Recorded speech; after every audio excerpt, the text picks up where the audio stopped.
pas l'habitude, hein. D'ailleurs, malheureusement, je ne voulais pas le faire, hein, malgré que je remercie mon frère Gino qui m'a mis sur son programme, hein, sur son chrono horaire. Donc simplement dire, hein, les frères, hein, que je vous remercie de m'avoir mis à votre créneau horaire. Hein. Je remercie le frère Gino. Simplement aussi dire que je remercie, hein, et je passe un bonjour à mes frères anciens, aux frères du comité, et à tous les frères. Hein. Je sais que je prends des nouvelles de vous. Je ne peux pas téléphoner à tous les frères parce que vous êtes trop de serviteurs sur Perpignan, mais régulièrement, hein, les frères, pour savoir de vos nouvelles, on prie pour vous. On prie pour vous. Hein. Une chose est sûre, c'est qu'on prie pour vous, et Dieu seul le sait, c'est qu'il me tarde de vous revoir. Ce que je le dis avec mon cœur. Je ne le dis pas parce que je devrais le dire. Béni soit Dieu. Donc je salue tous mes frères, hein, dans le ministère, et tous les chrétiens et toutes les églises de Perpignan et ceux qui regardent d'ailleurs. Merci Seigneur. Hein. Donc on va attendre quelques minutes et on commencera la parole de Dieu. Merci Seigneur.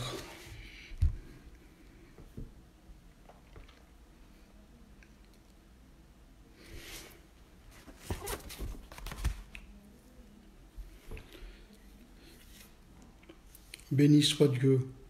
Merci Seigneur. Donc simplement dire aussi avant de commencer la prédication, donc je ne vais pas chanter de cantique comme vous le savez. Je ne sais pas chanter. Hein. Bonjour mon frère Marc, c'est Pascanta, mais simplement dire un mot de la part de Dieu. Vous savez, dans le livre de l'Exode, nous connaissons tous ce passage, hein. Nous l'avons entendu. La Bible nous dit ceci, qu'il s'éleva, hein, sur l'Égypte un nouveau roi. Nous connaissons toute cette histoire, hein, qui n'avait point connu Joseph. Et ce roi, ayant rentré à lui-même, il va s'apercevoir que le peuple de Dieu, était plus puissant que le sien, il se multipliait vite. Alors cet homme qui n'avait pas connu Joseph, il va se dire, comme le peuple de Dieu, le peuple hébreu, ils se multiplient, ils vont plus vite que nous allons les accabler. Il va avoir une idée, on va les accabler afin de les empêcher qu'ils s'accroissent. Et nous savons, frères et sœurs, et la Bible nous dit ceci, qu'il va établir sur eux des chefs de corvée pour les accabler. Donc son but, c'était de stopper le peuple de Dieu. Eh bien ça nous représente quoi? J'ai pu comprendre une chose, c'est que même si nos églises sont fermées, je m'adresse à tous mes frères et serviteurs dans le service, aux jeunes comme aux anciens, même si nos églises sont fermées, c'est vrai que le local, lui, il est fermé. Mais nous savons, frères et sœurs, hein, et mes frères et serviteurs, que l'église, ce n'est pas un local. C'est vrai que toutes nos églises et toutes les églises universelles, hein, dans les locales, je parle, sont fermées, mais en elle-même, la vraie église du Seigneur, elle n'est pas fermée. Et la Bible nous dit que le roi qui n'avait point connu Joseph, il va les accabler. Mais la Bible nous dit, écoutez bien, et je voudrais que vous le reteniez cela, c'est que la Bible nous dit ceci, c'est que plus on les accablait et plus le peuple de Dieu se multipliait. Eh bien ça veut dire quoi, Église? Je l'ai pris comme ça, je le comprends comme ça. Que même si le diable, les ennemis, toutes les puissances ténébreuses ont fait fermer l'Église, que toutes les églises sont fermées, les locales sont fermés, les locaux sont fermés, qu'on ne peut plus se réunir comme on se réunissait. C'est pas pour autant, je ne sais pas, je voudrais vous faire remarquer une chose.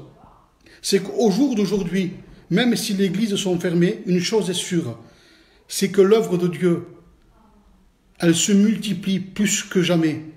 Parce que plus que jamais, même s'il y a des frères et des sœurs qui sont accablés, qui vivent dans la peur, ou même des serviteurs qui sont comme ça, il faut regarder vers le ciel et pour dire simplement que l'œuvre de Dieu, elle ne s'arrête pas, elle se multiplie. Et regardez bien, c'est qu'avec toutes les applications que nous avons aujourd'hui, il y a plus de réunions aujourd'hui qu'hier lorsqu'on avait les locales. Bien sûr que moi, frères et sœurs, je suis pour les locales. Et il me tarde que nos églises se rouvrent, qu'on s'invite les uns et les autres et qu'on se retrouve avec nos frères, béni soit Dieu, et avec nos sœurs, ensemble pour louer le Seigneur. C'est le désir de mon cœur, cela. Mais croyez-moi une chose, même si le diable a frappé fort, même si les églises ont fermé, même si on va tarder à les ouvrir, une chose est sûre, c'est que l'œuvre de Dieu, rien ne peut l'arrêter. Au plus on les accablait, la Bible dit, au plus l'œuvre se multipliait. Croyons, frères et sœurs, que le Seigneur est avec nous, plus que jamais, dans ces temps difficiles. Voilà, béni soit Dieu. Donc je vais commencer avec vous, béni soit Dieu, à annoncer la parole du Seigneur. Donc je remercie notre frère Gino, qui m'a permis de pouvoir faire cette réunion. Béni soit Dieu. Donc comme je vous ai dit, je n'ai vraiment pas l'habitude de faire une réunion comme ça, c'est la première fois, et ça m'est difficile. Alors que le Seigneur me bénisse. Et j'aimerais avant toute chose que nous puissions prier le Seigneur ensemble. Seigneur, nous te remercions de ta grâce. Nous te remercions de ton amour. Parce que tu nous appelles, Seigneur, tu nous appelles à la communion avec le Fils. Merci parce que, encore une fois, tu trouves un moyen, parce que rien ne peut t'arrêter, rien ne peut arrêter ton œuvre. Tu trouves toujours la solution, Seigneur, à ce que ta parole soit toujours annoncée. Merci, Seigneur, pour les frères et les sœurs qui écoutent ce message, te demandant de me bénir, de m'accorder une parole claire et simple, audible, Seigneur, et que mes frères, Seigneur, ainsi que moi-même, nous puissions ensemble nous encourager à travers la parole. Je ne veux pas venir en tant que serviteur, Seigneur, mais en tant que frère, et partager ce que tu as mis dans mon cœur. Ce message pour mes frères et pour mes sœurs, et pour mes frères dans le ministère. Merci, Seigneur, bénis ces moments, dans le nom de Jésus. Béni soit Dieu. Merci, Seigneur. Donc, vous savez, j'aimerais introduire la pensée de ce soir en disant simplement que lorsqu'on lit la parole de Dieu, vous savez, la parole de Dieu, elle a un but. La parole de Dieu, elle est une lumière. Béni soit Dieu. Et lorsqu'il y a dans la lumière, ça veut dire que la parole de Dieu, elle a un but, elle nous éclaire. Et on a besoin plus que jamais d'être éclairé. On a besoin d'être éclairé. Et aussi, le but de la parole de Dieu, c'est quoi? C'est de nous tenir en éveil. En éveil parce que, frères et sœurs, il est tellement facile, je dirais, il est tellement facile de s'endormir. Le but de la parole de Dieu, c'est de tenir notre conscience en éveil, de tenir notre cœur en éveil.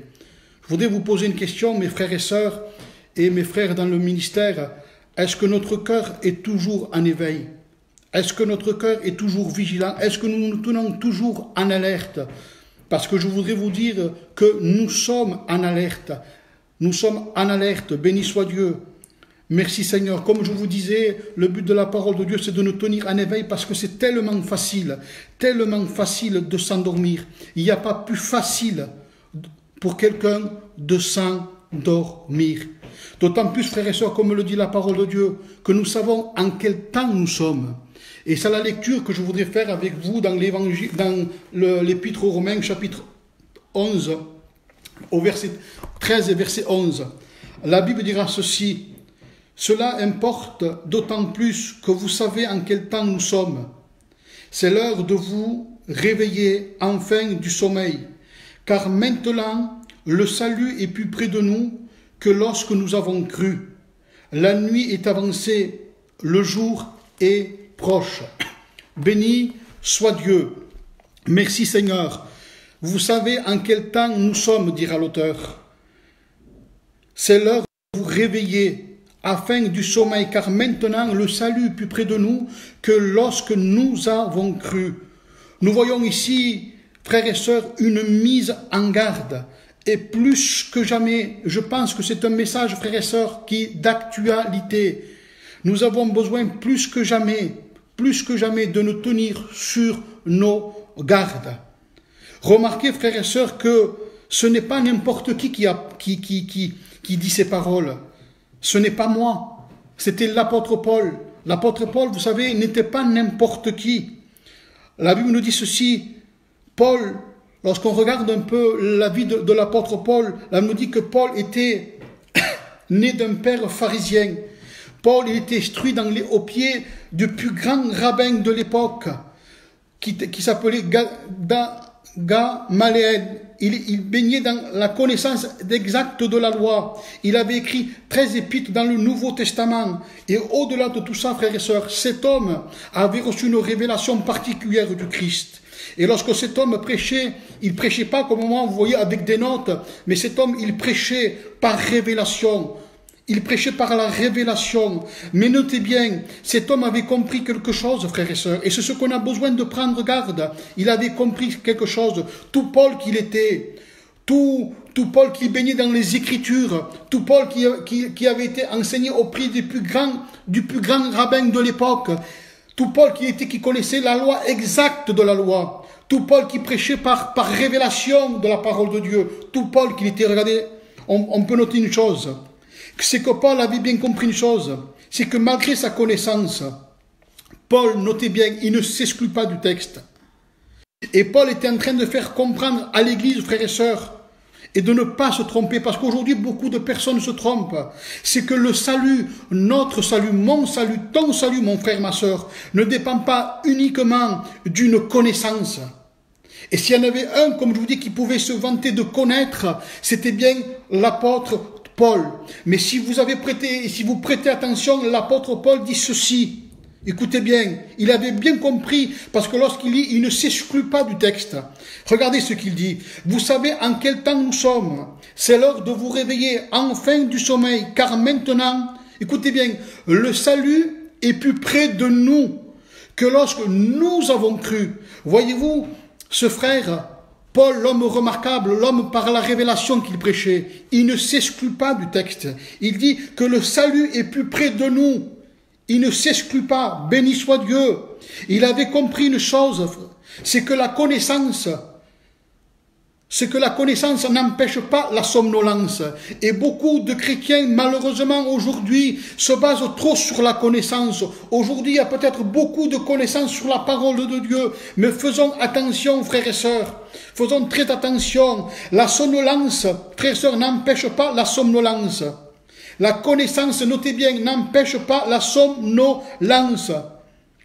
Béni soit Dieu. Merci Seigneur. Je peux connaître et négliger. Je peux connaître et me relâcher. Béni soit Dieu. La négligence, c'est quoi? C'est une perte de conscience. Quelqu'un qui somnole, frères et sœurs, c'est une personne que la conscience est morte. C'est une conscience qui dort. Quelqu'un qui somnole, c'est l'image de la mort. Oui, la connaissance n'empêche pas la somnolence. Faisons très très attention. Selon une étude, il est dit ceci, que plus de 400 personnes se tuent au volant de leur voiture, sur leur trajet de leur travail à leur domicile. Et savez-vous quelle est la première cause de la mortalité? C'est simplement dans le contexte de la fatigue. Plus de 400 personnes, écoutez bien, se tuent au volant de leur voiture, sur leur trajet de leur travail à leur domicile. Et la première cause de mortalité est due à un contexte de fatigue. Ça veut dire quoi? C'est que je peux connaître le chemin qui m'amène à la maison, mais pour autant ne pas arriver à la maison. Je peux connaître, frères et sœurs, le chemin qui m'amène au ciel, être sur le chemin du ciel, mais si je ne suis pas vigilant, et si je ne me laisse rattraper par la somnolence, frères et sœurs, par la légèreté, et si je ne suis pas vigilant, frères et sœurs, je peux manquer le but. Je peux connaître le chemin du ciel, mais manquer le ciel. Et c'est là toute l'importance. Oui, la connaissance n'empêche pas la somnolence ni la négligence. Oui, comme dira le texte, vous savez en quel temps nous sommes, c'est l'heure de vous réveiller. Et vous savez, il y a une autre traduction qui me parle plus, qui nous est plus simple, et je voudrais vous la partager. L'autre traduction dit ceci: vous n'ignorez pas en quel temps critique nous vivons. Est-ce que je voudrais vous poser une question? Est-ce que pour vous les temps sont mauvais? Vous n'ignorez pas dans quel temps critique nous vivons. C'est l'heure matinale. Sortir de votre sommeil, ça veut dire, il est temps de sortir d'un état de perte de conscience. Sortez des rêveries, la Bible dit, Éveillez-vous à la réalité. Ça veut dire sortez de l'illusion. Il est grand temps, le salut est à la porte. La délivrance finale est proche.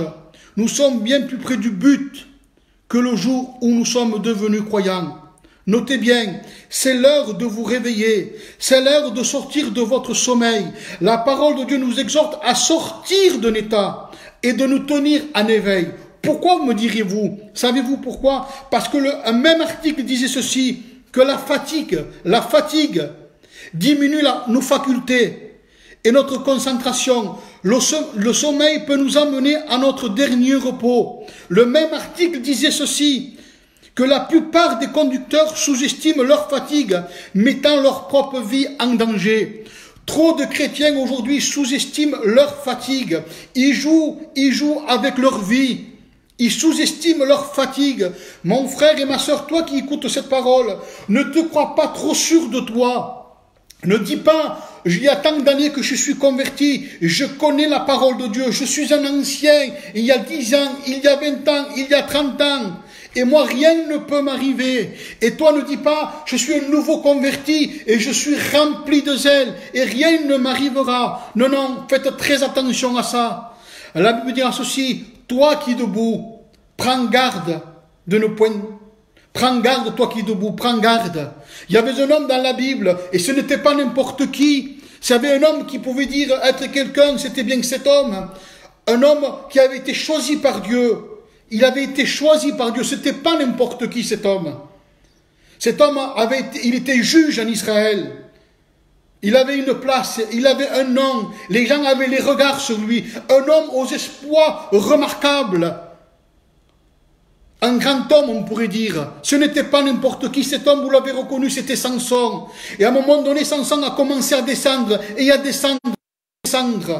Il a commencé à se croire trop sûr de lui. Et à un moment donné, vous le savez, il est tombé. Il a été pris par la séduction. Et quand on commence à descendre, quand on descend, lorsqu'on passe pas assez de temps dans les montagnes, dans la prière, dans la communion, automatiquement on va descendre. Et c'est un danger lorsqu'on descend. Il descendit. Et là, il rencontra. Il fit une mauvaise rencontre. Et à un moment donné, vous connaissez l'histoire, je ne vais pas rentrer dans tous les détails. À un moment donné, cette femme qu'on appelle Delilah, il va dire, Samson, les Philistins sont sur toi. Et cet homme, il va dire, je m'en sortirai comme je m'en sortirai. Et c'est vrai, il s'en est sorti. Il s'est passé un temps, à nouveau il s'endormit. Et la femme dit, Samson, les Philistins sont sur toi. Et lui, il dira, je m'en sortirai comme les autres fois. Il va recommencer, je m'en sortirai comme les autres fois. Mais voilà, à un moment donné, lui, l'homme, le juge, lui, l'homme choisi de Dieu, lui, celui qui avait été appelé pour libérer le peuple, lui, cet homme qui était appelé un libérateur, il s'est trouvé comme un esclave. Ça ne colle pas à quelqu'un qui était appelé de Dieu à faire sortir le peuple. Béni soit Dieu, un homme, un leader, s'est retrouvé esclave, tournant la meule avec les yeux crevés. Eh oui, il faisait le travail d'un esclave avec les yeux crevés. Il n'avait plus de vision. Lorsqu'on descend et qu'on s'endort, les yeux se ferment, il n'y a plus de vision. Frères et sœurs, la lumière de la parole de Dieu ne nous éclaire plus. Faisons très, très attention. Faisons très attention, frères et sœurs. Nous ne laissons pas aller. Oui, vous savez en quel temps nous sommes, c'est l'heure de vous réveiller enfin du sommeil. Comme je vous le disais, sauver un jour ne veut pas dire sauver pour toujours. Voilà ce que la Bible voulait dire. Voilà ce que l'apôtre Paul voulait dire. Aujourd'hui, trop de chrétiens, trop de personnes se croient et se disent que sauver un jour veut dire sauver pour toujours. C'est faux. C'est faux. Sauver un jour ne veut pas dire sauver pour toujours. Ne te cache pas derrière ton ancienneté. Ne te cache pas derrière de dire moi le Seigneur m'a choisi. Samson avait été choisi, mais Samson n'a pas surveillé. Samson n'a pas surveillé tout Samson qu'il était. Tout homme de Dieu ou toute femme de Dieu que tu es. Ne regarde pas en arrière. Non, non, regarde devant. Le derrière ne compte pas. La communion que tu avais hier ne compte pas. C'est aujourd'hui. C'est aujourd'hui. Béni soit Dieu. Béni soit Dieu. La Bible dira ceci, oui. Sauver un jour ne veut pas dire sauver pour toujours. C'est pour cela que l'auteur aux Hébreux dira ceci. Comment échapperons-nous en négligeant un si grand salut? Notez bien, le salut, frères et sœurs, la Bible dira ceci, comment échapperons-nous en négligeant un si grand salut? Le salut, frères et sœurs, ça me donne à comprendre une chose, c'est que le salut, c'est quelque chose que nous devons entretenir. Faisons attention à la paresse. Comment échapperons-nous en négligeant un si grand salut? Oui, le salut est une chose que nous devons entretenir. Et j'ai marqué ceci. Qui dit entretien, dit travail. Faisons attention, frères et sœurs, à la paresse. Qu'est-ce que la Bible dit de la paresse? Qu'est-ce qu'est un paresseux? Savez-vous qu'est-ce que c'est qu'un paresseux? La Bible dira ceci. J'ai passé près d'un champ d'un paresseux et près d'une vigne d'un homme dépourvu de sens. Voyez-vous, un paresseux, c'est un homme qui est hors de sens. Et voici, les épines y croissaient partout. Les ronces en couvraient la face et le mur de pierre était écroulé. Je regardais attentivement et j'ai tiré l'instruction et j'ai vu une chose. Qu'un peu de sommeil, un peu d'assoupissement, un peu croiser les mains pour dormir et la pauvreté nous surprendra. Qu'est-ce qu'un paresseux? Je vais vous dire qu'est-ce qu'un paresseux. Un paresseux, c'est quelqu'un qui remet toujours à plus tard ce qu'il doit faire aujourd'hui. Un paresseux, c'est quelqu'un qui ne termine jamais ce qu'il a commencé. Un paresseux, c'est une personne qui demande le chemin le moins demandant possible. La paresse est une tentation encore plus forte et encore plus dangereuse dans le domaine spirituel. Oui, le paresseux remet toujours à plus tard ce qu'il doit faire aujourd'hui. Je lirai demain. Je prierai demain. Je jeûnerai demain. Je chercherai le Seigneur demain. Et demain, on dit toujours demain. Et demain, on dit toujours demain. Et les demain deviennent des semaines. Et après des semaines, ça devient des mois. Faisons très attention, frères et sœurs. Faisons très, très attention. La Bible dira ceci, à cause du froid, le paresseux ne laboure pas. À la moisson, il voudrait récolter, mais il n'y a rien. Notez bien, à cause du froid, le paresseux ne laboure pas. À la moisson, il voudrait récolter, mais il n'y a rien. Un autre texte dira ceci, paresseux va vers la fourmi et considère ses voies. Et devient sage, elle n'a ni chef, ni inspecteur, ni maître. Elle prépare en été sa nourriture. Voyez, elle met en réserve, elle est prévoyante. Elle amasse pendant la moisson de quoi manger, elle ne perd pas son temps. Paresseux, jusqu'à quand resteras-tu couché? Quand te relèveras-tu du sommeil? Un peu de sommeil, un peu d'assoupissement, un peu croiser les mains pour dormir, et la pauvreté nous surprendra. Voyez-vous, dans ces deux proverbes, on retrouve deux choses. Ça, c'est dans l'Ancien Testament. Mais on retrouve dans ces deux proverbes la parabole de Matthieu 25 dans le Nouveau Testament concernant les 10 jeunes filles. Nous connaissons tous les 10 jeunes filles qui attendaient l'époux. Je vais vous dire la parole. Regardez, la Bible dira ceci. Alors le royaume des cieux sera semblable à 10 jeunes filles ayant pris leur lampe. Elles allèrent à la rencontre de l'époux. 5 d'entre elles étaient folles et 5 sages. Les folles, en prenant leur lampe, ne prirent point d'huile avec elles. Mais les sages prirent avec leur lampe de l'huile dans leur vase. Vous voyez, les sages mettent en réserve. Elles sont sages. Comme l'époux tardait, toutes s'assoupirent et s'endormirent. Alors toutes ces jeunes filles se réveillèrent et préparèrent leurs lampes. Les folles dirent aux sages, donnez-nous de votre huile, car nos lampes s'éteignent. Le sage répondit, non, il n'y en aurait pas assez pour nous et pour vous. Allez plutôt chez ceux qui en vendent pour acheter. Pendant qu'elles allaient acheter, l'époux arriva. Celles qui étaient prêtes entrèrent avec lui dans la salle des noces. Et la porte fut fermée. Plus tard, les autres jeunes filles virent et dirent, Seigneur, Seigneur, ouvre-nous. Mais il répondit, je vous le dis, je ne vous connais pas.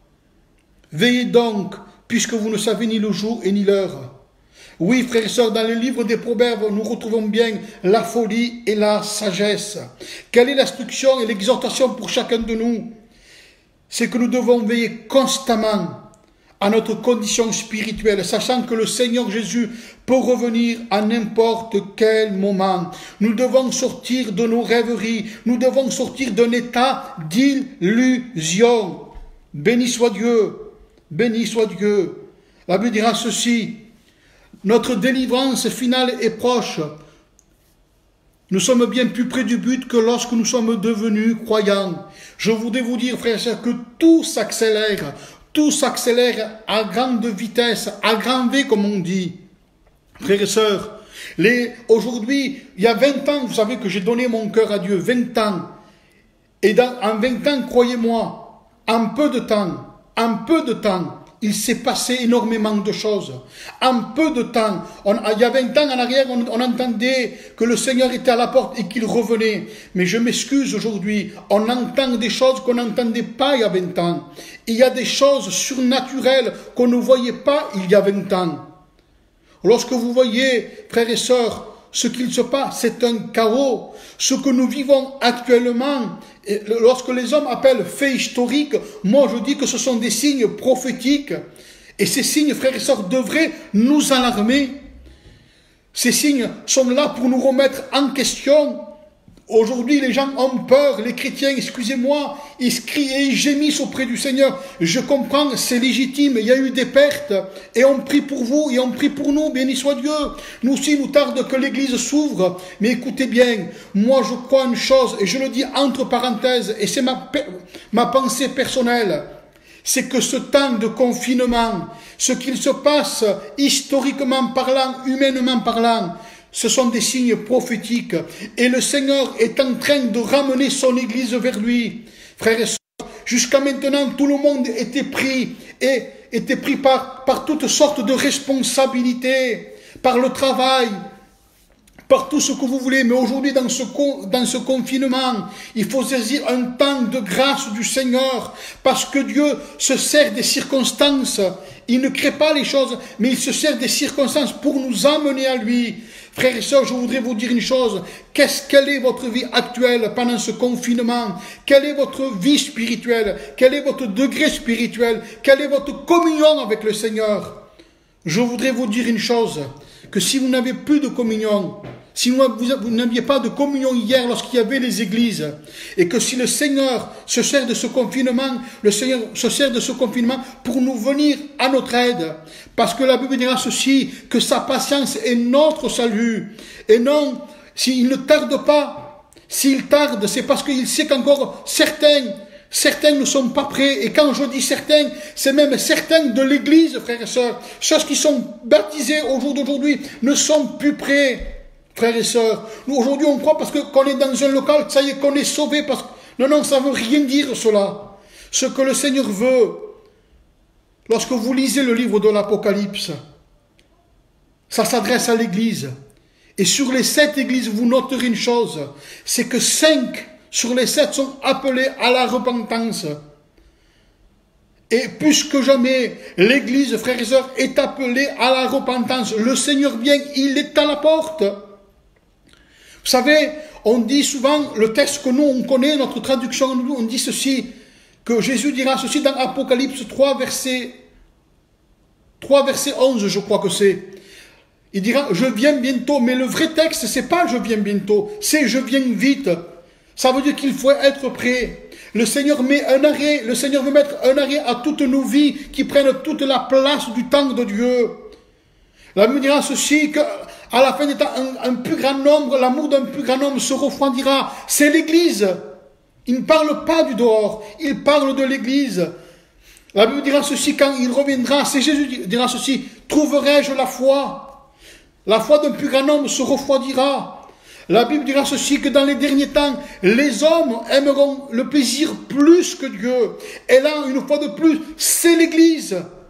C'est l'Église, parce que les gens du dehors n'aiment pas Dieu. Ils aiment que le monde à 100%. Il n'y a pas de place pour Dieu. Mais lorsqu'il dit, pour vous dire que c'est l'Église, dans les derniers temps, les hommes aimeront le plaisir plus que Dieu.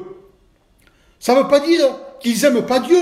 Ils aiment Dieu. L'Église aime Dieu. Mais dans les derniers temps, les hommes aimeront le plaisir plus que Dieu. Aujourd'hui, frères et sœurs, trop de choses ont pris de place. Tous les divertissements qu'il y a, tous les plaisirs qui ne sont pas péchés, béni soit Dieu, mais que ce sont du divertissement. Le travail, les responsabilités, les divertissements ont pris énormément de place aujourd'hui dans nos cœurs, dans nos vies, dans nos maisons, dans nos foyers. Trop. Alors le Seigneur se sert du confinement pour nous rappeler à lui. Mais si vous n'aviez pas de communion hier et que vous n'avez pas aujourd'hui, ne dites pas qu'il vous tarde que l'église ouvre pour avoir plus de communion, vous n'en aurez pas demain. Si avec le confinement vous vous approchez pas de Dieu, si avec le confinement ça fait pas un tilt et que vous vous réveillez pas, vous vous réveillerez pas quand il y aura le local. Hein. Parce que le local, je voudrais vous dire qu'on ne sait pas quand c'est qu'on va les ouvrir. Les églises, on ne sait pas quand c'est qu'on va les ouvrir. Beaucoup disent, il me tarde que l'église rouvre. Mais bien sûr, moi aussi, il me tarde que l'église rouvre. Mais on ne sait pas. On ne sait pas ce que le gouvernement va laisser faire. Combien de temps on va rester comme ça? N'attends pas demain. L'évangile ne dit pas demain. N'envisage pas demain. C'est aujourd'hui. Aujourd'hui, l'église a besoin de crier à Dieu. L'église est pauvre spirituellement. Il y a une pauvreté aujourd'hui, frères et sœurs, dans nos cœurs, dans nos vies. Il y a une misère spirituelle. Et ne te dis pas, oui mais moi je connais la Bible, je connais les textes, je peux même faire un message en tant que chrétien. Arrêtons avec ça, il y a une pauvreté, parce qu'on peut connaître la Bible, mais est-ce que nous connaissons Dieu? Est-ce que nous sommes connus de Dieu? N'oubliez pas que les 10 personnes, les 10 jeunes filles, les 10 l'attendaient, elles avaient tous toutes allaient à la même église, toutes chantaient le même cantique, toutes avaient la même Bible, toutes. Mais tous ne l'attendaient pas comme le Seigneur le voulait. Toutes n'étaient pas connues. Vous savez pourquoi? Regardez, à un moment donné, il dira ceci. Je ne vous connais pas. Je ne vous connais pas. Vous savez pourquoi le Seigneur dira ceci? Je ne vous connais pas. Mais pourtant, il s'adresse à des gens qui vont à l'église. Oui, ils vont. Vous savez pourquoi? Parce que pour connaître une personne, il faut passer du temps avec elle. Et elle ne passait pas du temps. Dieu connaît ceux qui passent du temps avec lui. Alors ne dis pas le temps, je le passerai plus tard. Si tu ne le passes pas aujourd'hui confiné dans ta maison, tu es en danger mon frère, tu es en danger ma soeur. Mais je dis merci Seigneur pour ce temps de confinement. Et comprenez dans quel sens je le dis. Je dis merci Seigneur pour ce temps de confinement. À ce que le Seigneur permet que toute activité, que toute responsabilité, que tout divertissement, tout cela soit brisé. Et que tout homme et que toute femme chrétienne, se disant chrétienne, soyez confinés pour le chercher à lui. Nous avons besoin de racheter le temps. Peut-être avec les circonstances de la vie, on a perdu du temps. Tu as perdu du temps. J'ai peut-être perdu du temps. Mais le Seigneur permet des temps comme ça pour que nous puissions racheter le temps. Béni soit Dieu. Merci Seigneur. Oui, tout va vite et plus que jamais. Tout est en train de se mettre en place, frères et sœurs. Vous savez, la Bible dira ceci dans Apocalypse, chapitre 13, verset 15. À tous ceux qui n'adoreraient pas l'image de la bête, ils furent tués. Et il en fit que tous, petits et pauvres, libres et esclaves, reçurent une marque sur la main droite ou sur le front, et que personne ne put acheter ni vendre sans cette marque. Tout se met en place, et je vous promets que ce qui se fait, c'est une crise qui est mondiale, et cette crise va ouvrir la porte afin que tout se mette en place, afin que tout ce qui vient du système antichrist vienne, afin que tout se fasse. Il va y avoir un crash économique, et ce crash économique, ils sont en train d'en parler. Tout est en train de s'informatiser, tout se fait par carte. Vous savez, au jour d'aujourd'hui, les choses vont et on ne va pas s'en rendre compte. Ça ne va pas être brutal, mais tout va se faire pour que l'Antichrist vienne. Tout se fait comme cela. Tout se fait comme cela. Le salut est plus près de nous. Il y a 20 ans, comme je vous disais, on va pas, ce qu'on voit aujourd'hui, on ne le voyait pas il y a 20 ans. Il y a 20 ans, on chantait quand viendra le jour de l'enlèvement. Mais aujourd'hui, nous sommes quand? Aujourd'hui, nous sommes à la veille, je dirais, de l'enlèvement de l'Église. Le Seigneur est à la porte et il a donné des signes. Et les signes sont sous nos yeux, ils sont sous tes yeux les signes. Vous avez qu'à regarder. La Bible dit ainsi, il y aura des pestes, il y aura des famines. Les hommes ne sauront plus quoi faire au bruit des grandes eaux. Vous entendez parler de guerre et de bruit de guerre. La Bible dira ceci, qu'un jour est comme 1000 ans aux yeux de Dieu et que 1000 ans est comme un jour. Ça veut dire que ce que nous on peut faire en 1000 ans, ce que l'homme peut faire en 1000 ans, le Seigneur peut le faire en un jour. Il est souverain en un jour. En un jour. Je ne sais pas si vous vous rappelez, mais en 6 mois, depuis septembre 2019 à aujourd'hui, il s'est passé des catastrophes. Il y a eu des cataclysmes. Il y a eu un pays qui a été immergé par le feu, rempli, incendié par le feu, pardon. Alors la Bible nous dit que les hommes ne sauront plus quoi faire au bruit des grandes eaux. Nous voyons, il y a eu des raz de marée dans notre pays de France et les hommes ne savent plus quoi faire. En janvier, Trump, on a frôlé une 3e guerre mondiale. Vous entendez parler de guerre, de famine et de peste. Nous sommes en train de vivre une peste par ce virus, le Covid-19. Un fait historique. Les hommes appellent ça, ils ne savent pas où ils vont. Ils appellent ça du jamais vu. Je vous dis que ces signes qu'ils appellent eux historiques, ce sont des signes prophétiques. Mon frère et ma soeur, il est temps que tu te réveilles. Il est temps que tu sortes de l'illusion, que tu te réveilles à la réalité. Ne joue pas avec ta communion, ne joue pas avec ta spiritualité, ne joue pas en disant je m'en sortirai, je prierai plus tard, mais le plus tard devient trop tard et après on a d'autres choses à faire. Faisons très attention. Le Seigneur, il est à la porte. Il est à la porte. Nous pouvons nous tromper. Et je termine, nous pouvons nous tromper, frères et sœurs. Nous pouvons même être surpris. Surpris. Il y aura des pestes, la Bible dira ceci. Écoutez bien, il y aura des pestes. Il y aura des famines. Il y a un ordre chronologique. Je crois que c'est dans Luc 21 qui le dit. Il y aura des pestes et des famines. Nous sommes en train de vivre une peste qui va nous amener à une famine, à un crash économique mondial. Et aujourd'hui, lorsque vous regardez BFM TV, il parle d'un crash économique mondial et brutal. Nous allons connaître des temps, il parle que nous allons connaître des temps de guerre, d'une famine de guerre.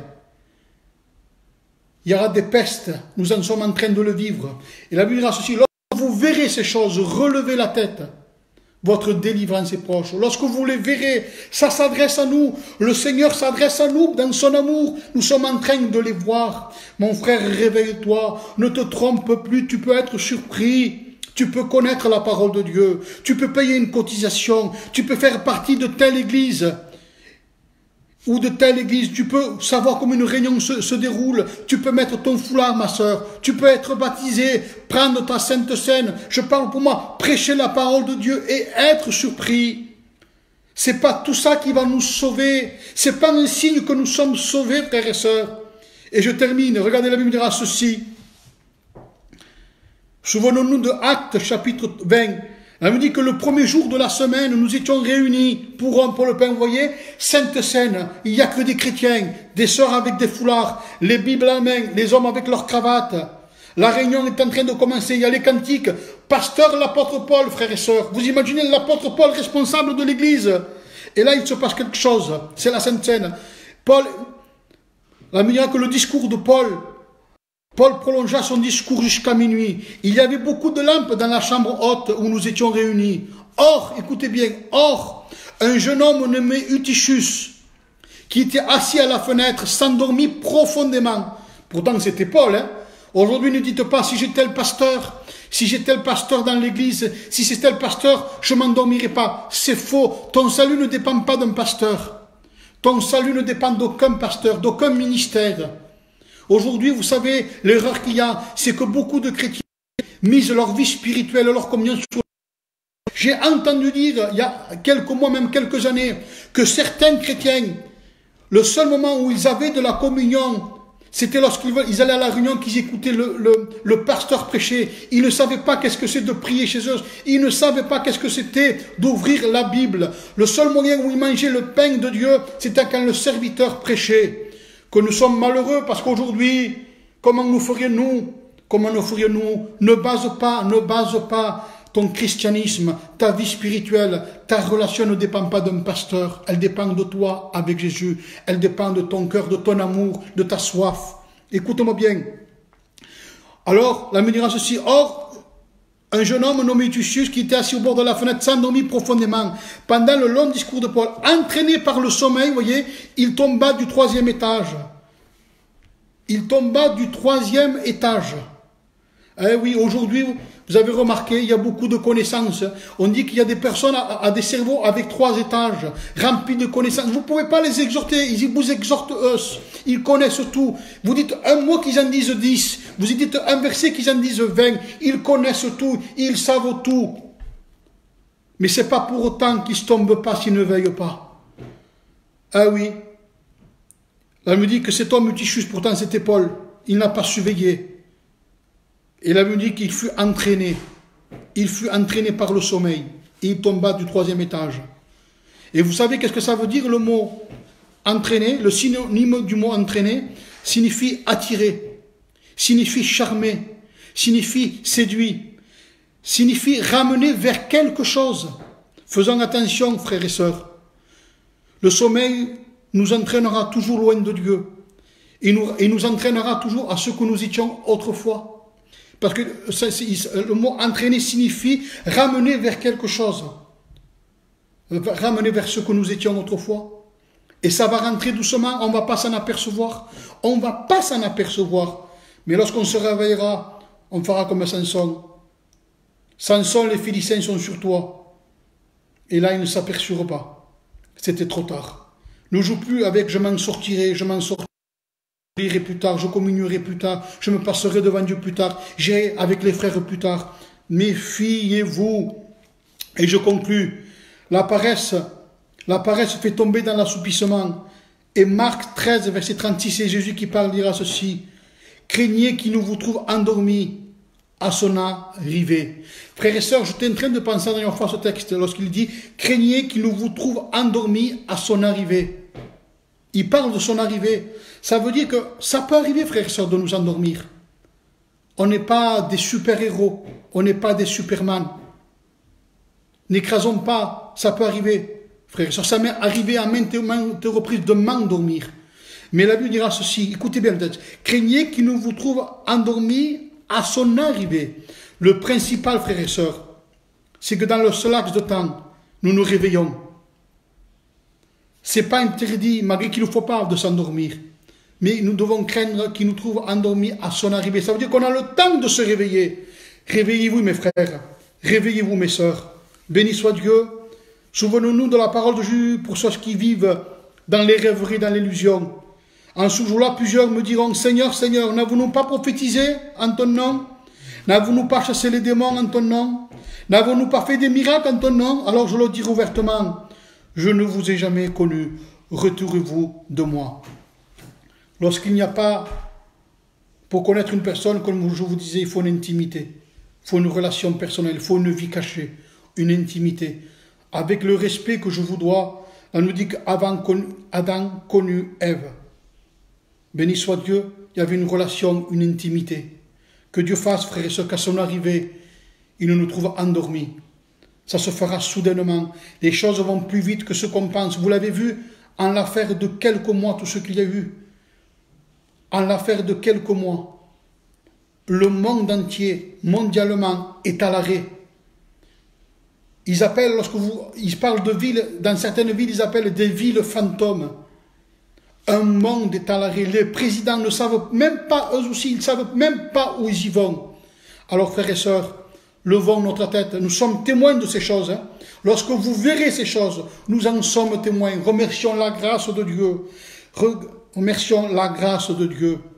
Prions, cherchons le Seigneur. Repentons-nous, Église. Humilions-nous. Nous avons besoin, dans ces temps, de nous humilier, de regarder à notre pauvreté spirituelle.